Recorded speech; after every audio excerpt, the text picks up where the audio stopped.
Haleluya, amahoro y'Imana abane natwe, bakunzi bacu ku rubuga Ubuhanuzi Bushya TV, turabaramukije, amahoro y'Imana abane namwe aho muri hose, turabasuhuje, Uwiteka abishimire.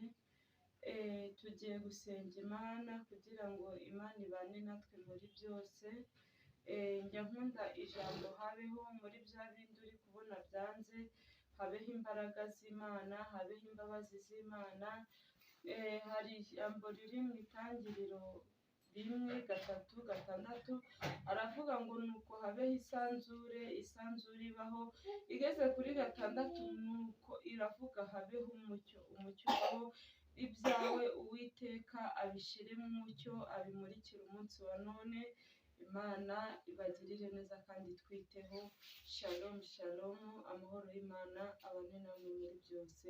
Mana, turagushimye, turaguhimbaje, turagushimye ko waturinze, turagushimye ko watugiriye neza.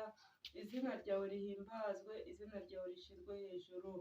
Data rero ndakwinginze, buri muntu wese ufite intambara, ufite ibibazo, umurwanirire, umube hafi, umurengere impande enye z'isi, utabara abantu bawe. Mwami Imana, hari uwo byarenze, ariko iyo byarenze inkombe, niba byarenze ijambo ryawe, urongera ukabirema, ugira ibyo urema umunsi wa none. Ibyacu ubishyire mu mucyo, kubera ko ushoboye byose. Amena. Amahoro y'Imana abane natwe. Nubwo waba uri mu bigeragezo, njya nkunda kubwira abantu, ishuri ry'Imana ni sohoka ninjire.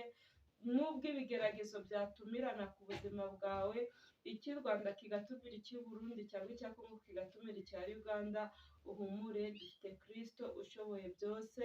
Amahoro y'Imana abane namwe.